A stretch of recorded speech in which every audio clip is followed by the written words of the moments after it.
Gloire à toi, Jésus-Christ, ce dimanche 22 mai 2022. Amen. Frères et sœurs, au-delà des guerres, de ces conflits et de la famine qui commencent à frapper le monde, il y a une autre parole de l'Éternel, une autre parole de Dieu qui doit interpeller ceux qui se disent vrais croyants. Lorsque l'Éternel dit ceci: voici les jours viennent où j'enverrai la famine dans le pays, non la disette du pain et la soif de l'eau, mais la faim et la soif d'entendre les paroles de l'Éternel. En réalité, la manque des paroles de l'Éternel signifie clairement qu'un temps, selon l'accomplissement de cette prophétie, il y aura une famine spirituelle. C'est-à-dire que pour ceux qui désireront entendre les vraies paroles de Dieu pour nourrir leur âme, il serait difficile pour ces gens d'en trouver. Et on se pose alors la question suivante: pourquoi avec ces églises locales qui ne cessent de croire comme de l'herbe dans des pays, Dieu peut encore dire qu'il serait difficile de trouver ces paroles, alors que nous constatons que les autorités de chaque église disent se baser sur les Saintes Écritures pour prêcher la parole de Dieu.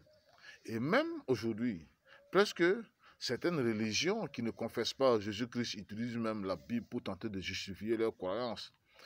Et il est aussi dit qu'en ces jours, les gens iront ça et là pour tenter de trouver les paroles de l'Éternel, mais ils ne les trouveront pas. Nous pouvons vérifier aujourd'hui cette réalité à travers même des catholiques qui abandonnent leur église pour se retrouver chez les baptistes, des baptistes qui se retrouvent chez les pentecôtistes, etc. Les gens se demandent aujourd'hui alors, où est-ce qu'on va trouver les vraies paroles de Dieu, les vraies paroles de Jésus-Christ qui apportent le salut de l'âme? Nous sommes aujourd'hui dans le même temps où Jésus devrait prêcher l'évangile du salut et que les autorités du temple ne voulaient pas accepter ces paroles dans leur assemblée. Ce qui est diffusé aujourd'hui comme parole de Dieu dans les religions et dans les églises locales, ce sont en réalité des paroles axées sur la satisfaction de la chair, la prospérité financière. Ce sont des messages qui ne sauvent personne.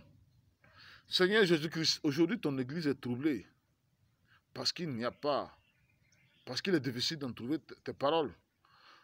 Guide-la, conduis-la vers ta parole, ta vérité. Amen.